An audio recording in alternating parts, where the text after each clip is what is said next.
Hello guys, in this video, I'm sharing with you our top 10 negosyong hindi maingay pero malaki ang kita. If you're looking for information like this, then this video is for you. Welcome back sa ating YouTube channel. Ako po muli ang inyong abang lingkod, Darlene Achon. Our channel is all about top 10 that discuss everything and every topic. Syempre, there is a lesson. And that lesson is you can apply based on your life and also you can share with your friends, families, relatives, and etc. At kung bago ka pa lang sa aking YouTube channel na ito, huwag kalimutang mag-subscribe and hit the notification bell para always ma-notify ka sa mga bago ko pang i-upload na mga videos. Pa-support na rin po ng aking new YouTube channel na nasa description below ang link. Maraming salamat po sa inyong lahat in advance. Now, no further ado, let us start. Ang software ay tumutukoy sa mga programang computer o aplikasyon na ginagamit upang kontrolin, organisa at manipulahin ang hardware ng isang computer. Ito ay binubuo ng mga set na instruction o code na isinulat sa isang particular na programming language. Maaari isipin ang software bilang intangible na elemento na nagbibigay direksyon sa hardware para gawin ang mga tiyak na gawain o functions. Ito ay may iba't ibang uri kasama ang operating system o OS na nagpapatakbo at namamahala sa computer, application software na ginagamit para sa mga tiyak na layunin tulad ng word processing, pag-edit ng larawan o paglalaro ng video games, at utility software na tumutulong sa pag-maintain at pag-optimize ng sistema tulad ng antivirus, disk cleaner at iba pa. Mahalaga ang software sa modernong teknolohiya dahil ito ang nagbibigay buhay at kahulugan sa hardware.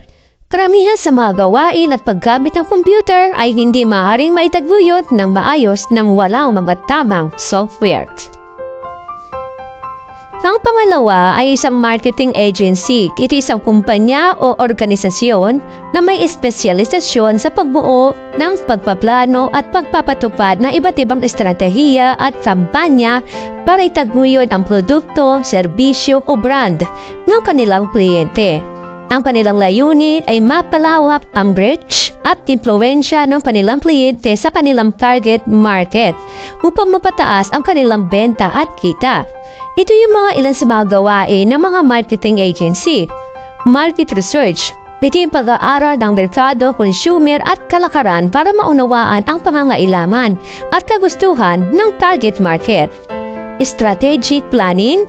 Ito yung pagbuo ng mga plano at estratehiya para sa kampanya batay sa mga natukoy na impormasyon mula sa market research. Advertising. Ito naman yung paglikha at pag-implementasyon ng iba't ibang uri ng advertising campaign. Kasama ang digital advertising, print, TV, radio at iba pa. Public relations. Ito yung pagplano at pagpapatupad ng mga programa para sa pagpapabuti ng imahe ng kliyente sa publiko. Kasama ang media relations, press releases at pangkomunikasyon sa publiko. Digital marketing. Pagbuo at pagplano ng online marketing strategies tulad ng SEO o Search Engine Optimization, SEM, Search Engine Marketing, Social Media Marketing, Email Marketing at iba pa. Branding. Ito'y pagtulong sa pagbuo at pagpapalakas ng brand identity at brand awareness ng kliyente. Event Management. Organisasyon at koordinasyon ng mga event tulad ng product launch, conferences at activations para sa kliyente. Ang marketing agency ay may expertise sa mga nabanggit na aspeto ng marketing at kanilang ginagamit ang kanilang kaalaman at kasanayan upang matulungan ang kanilang mga kliyente na makamit ang kanilang mga layunin sa negosyo. Ang pangatlo ay ang website. Ang website ay isang lugar o pahina sa internet kung saan maaari kang mag-access ng impormasyon, multimedia at iba pa mga elemento tulad ng teksto, larawan, video at iba pa. Ito ay binubuo ng mga pahinang web na may kaugnayan sa isa't isa at maaaring ma-access gamit ang isang web browser. Maraming uri na website, kabilang ang mga personal blog, e-commerce sites, educational sites, news portal, social networking sites at marami pang iba. Ang website ay isang mahalagang tool sa komunikasyon, impormasyon at transaksyon sa digital na mundo ngayon. Kung may tiyak na website o paksa kayong nais na malaman, mangyaring sabihin ninyo para maibigay ko ang tamang impormasyon. Kung kayo po'y marunong din gumawa ng website, maaari niyo itong ibahagi sa inyong kakilala, kaibigan o i-post sa social media at ito ay mag-offer ka ng inyong skills para dito. Maaari nga kayo na po magbigay ng halaga para sa kanila kung ano ang sa tingin nyo ang kaya nila at sa tingin nyo na okay din po sa inyo. So ito po isa sa maganda rin na negosyo, hindi masyadong maingay pero malaki ang kita. Pang-apat ay ang ice tube. Ang ice tube business ay maaaring magkaroon ng ilang magandang epekto depende sa konsepto o layunin ng negosyo. Kahit hindi ito isang standard na termino o konsepto sa negosyo, maaari nating suriin ang ilang potensyal na positibong aspeto ng isang negosyo na may kaugnayan sa pagproseso o pag-aalok ng yelo o mga produkto na may kaugnayan sa yelo. Demand sa mainit na klima. Sa mga lugar na mainit na klima tulad ng tropical na bansa, mataas ang demand para sa yelo, para sa pagpapalamig ng inumin at pagtitinda. Ang isang ice tube business ay maaaring makatubo sa pangangailangan ng mga tao sa sariwang yelo para sa kanilang mga pangangailangan sa pampapalamig. At ito rin ay isang pagtitipid sa enerhiya. Ang paggamit kasi ng ice tube upang makabagong teknolohiya sa produksyon ng yelo ay maaaring magdulot ng pagtitipid sa enerhiya. Ito ay maaari ding maging epektibo sa pagpapaganda ng proseso ng produksyon, mabawasan ng gastos at magkaroon ng mas mataas na kita. Halimbawa nito, ang mga tao sa bahay, imbis na sila po ay magbukas pa ng ref at maglagay pa ng yelo para lang gamitin nila kinabukasan, mas makakatipid po sila kung bibili na lang sila ng yelo. So isa rin po yun sa makakatulong sa komunidad, no? Na ang bawat bahay ay makakabawas din sa mga gastusin lalo na sa elektrisidad. At ang paglikha ng trabaho. Ang pagtatayo ng ice tube business ay maaaring makatulong sa paglikha ng mga lokal na trabaho para sa komunidad tulad ng mga manggagawa sa produksyon, delivery at iba pang aspeto ng negosyo. Ang pagkakaroon ng iba't ibang produkto, ang ice tube business ay maaaring magkaroon ng iba't ibang produkto tulad ng yelong inumin, yelong panghimagas, o iba pang yelong produkto na maaaring magkaroon ng iba't ibang flavor o sangkap. Di ba may yelo nga po ay siyempre ginagamit sa lahat ng uri ng inumin. No, lahat ko ng uri ng inumin na iniinom, maliban lang siyempre sa kape. Minsan meron pa nga pong kape na nilalagyan din talaga ng ice tube.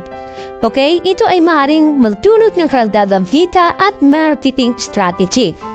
Alalahanin ng pagiging epektibo ng isang negosyo ay may fit na konektado sa tamang pag-aaral, pamamahala, pagpaplano at pag-unawa sa merkado. Dapat ding isalam-alam ang panganib at posibleng hamon na paakibat ng anumang negosyo. Panglima ay ang e-course. Ang e-course ay isang terminolohiyang ginagamit upang tumupay sa isang kurso o programa sa edukasyon na isinasagawa o isinasaayos sa online o sa internet. Ito ay kilala rin bilang electronic course o online course. Sa isang e-course, ang mga estudyante ay maaaring mag-access sa mga material sa pag-aaral, gawain, pagsusulit at iba pang impormasyon sa isang online platform. Karaniwang mayroong mga module, lectures, multimedia presentations, interactive exercises, at mga forum o komunidad ng estudyante kung saan maaari silang kapagtalakayan o magbahagi ng kanilang mga karanasan at kaalaman. Ang e-course ay nagbibigay ng pagkakataon sa mga individual na mag-aaral sa kanilang sariling oras at lugar, kung kailan at saan nila nais. Ito ay isang popular na paraan ng edukasyon sa modernong panahon dahil sa kanyang accessibility at flexibility. Pang-anim, ang maliit na paggawaan. Ang maliit na paggawaan, ito ay tumutukoy sa isang negosyo o establishmento na may maliit na saklaw ng produksyon o operasyon. Ito ay karaniwang may kaunting bilang ng mga empleyado at production output kumpara sa mas malaking paggawaan o kumpanya. Maaari itong maging isang maliit na negosyo na gumagawa ng mga produktong lokal o serbisyo. O maaaring maging isang paggawaang may limitadong produksyon o operasyon para sa partikular na sektor o industriya. Halimbawa ng maliit na paggawaan ay isang sari-sari store, talyer, farinderya, bakeria o ano pa mang may limitadong empleyado at produksyon. Mahalaga ang maliit na paggawaan sa ekonomiya ng isang bansa dahil ito ang nagbibigay ng trabaho sa lokal na komunidad, napopromote ng entrepreneurship at paglilikha ng lokal na produkto o serbisyo para sa pamayanan. Pang-pito ay ating digital products. Ang digital products ay mga produkto o serbisyo na binubuo ng digital na anyo o format. Ito'y karaniwang hindi may pisikal na presensya at maaaring i-distribute o i-download o i-access online.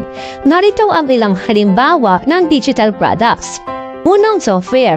Ito'y mga programa o aplikasyon para sa computer, mobile devices o iba pang platforms. Dito ang mga apps, games, productivity, software at iba pa. Next po ay ang e-books at audiobooks. Ito'y digital na version ng aklat o audio na maaaring i-download o basahin sa mga digital na device tulad ng e-reader, tablet, smartphone o mobile phone. Musika at audio. Ito naman yung mga digital na mga awitin, podcast o audiobooks na maaaring i-stream o i-download. Video at pelikula. Ito'y mga digital na mga video o pelikulang maaaring i-stream o i-download online.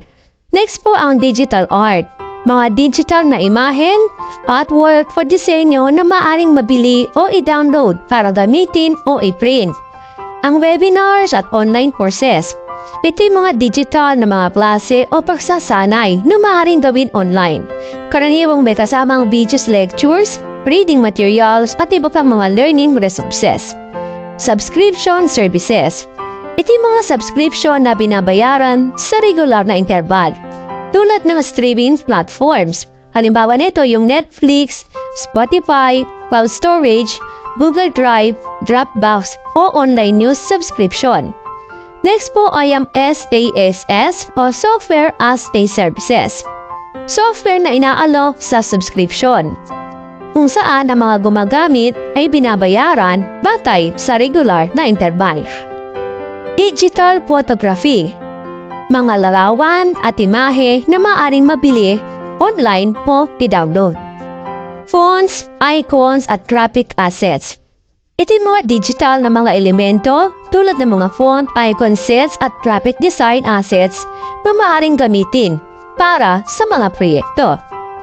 Ang digital products ay lumalaganap sa kasalukuyang teknolohikal na mundo at may malawakang paggamit ang mga ito dahil sa pagginhawaan at kakayahan ng internet at digital services. Number 9, ang coaching at mentoring. Ito'y parehong proseso ng pagtuturo at paggabay sa isang individual upang maabot ang kanilang potensyal at makamit ang kanilang mga layunin sa buhay, profesional o personal. Coaching. Ang coaching ay isang proseso kung saan ang isang coach ay tumutulong sa isang individual na maabot ang kanilang layunin sa pamamagitan ng paggaday, pagtulong at pagmamanman. Ang coach ay nagbibigay ng feedback, suporta at guidance upang mapabuti ang performance at magkaroon ng mas mataas na antas ng kumpiyansa ang individual. Ito ay karaniwang nauugma sa mga layunin sa trabaho, negosyo o iba pang profesional na aspeto ng buhay. Ang mentoring naman, ito ay isang mas malawak na proseso kung saan ang isang mentor ay tumagabay sa isang individual o mentee sa pag-unlad ng kanilang karera, kasanayan at kaalaman. Ang mentor ay may malawak na karanasan at kaalaman sa isang partikular na larangan at ipinamamahagi ito sa mentee. Ang mentor ay karaniwang nagbibigay ng long-term na suporta, pagpapayo at pagkakaroon ng modelo matularan. Kapag binibigyan ng coaching o mentoring ang isang individual, ang pangunahing layunin ay ang pagtulong sa kanila na maabot ang kanilang potensyal, magtagumpay sa kanilang layunin at mapabuti ang kanilang sarili. Binubuo ito ng mga sesyon ng pag-uusap, pagpapaliwanag, pagtatanong at pagsasanay na may layunin na gabayan ng individual patungo sa tamang direksyon. Ang bawat proseso ay may kanya-kanyang mga benepisyo at lugar sa pag-unlad ng isang individual at maaaring magkasama ang parehong coaching at mentoring sa kanilang paglalakbay. And the last but not the least, ang ating pang number 10 ay ang franchising. Ito isang paraan ng negosyo kung saan ang may-ari ng isang negosyo o franchisor ay nagbibigay ng karapatan o lisensya sa ibang individual o kumpanya, kilala bilang franchisee, na gumamit ng kanilang tatak, sistema at iba pang mga sangkap ng negosyo. Ang franchisee ay nagbabayad ng isang halagang premyo o royalty sa franchisor para sa karapatan na ito. Nagbibigay ang franchising ng oportunidad sa mga individual na maging bahagi ng isang kilalang tatak o konsepto ng negosyo na mayroon ng matagumpay na track record. Ito ay isang estratehiya kung saan ang franchisor ay nag-aalok ng komprehensibong suporta, oryentasyon at training sa franchisee upang matulungan siyang magtagumpay sa kanilang negosyo. Ang franchising ay isang popular na modelo ng negosyo dahil mayroon itong mga benepisyo para sa parehong franchisor at franchisee.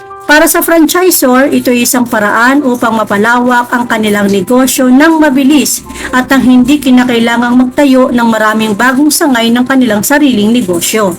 Para naman sa franchisee, ang franchising ay nagbibigay ng oportunidad na makapagpatupad ng kanilang negosyo gamit ang isang kilalang tatak at sistema na may tagumpay sa merkado.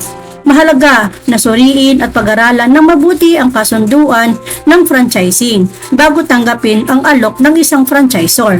Kasama na ang mga patakaran, royalty fees, training at iba pang mga kondisyon para maging matagumpay ang iyong negosyo. Thank you so much guys for tuning in. Hope to see you again on my next video. Thank you so much and God bless us all.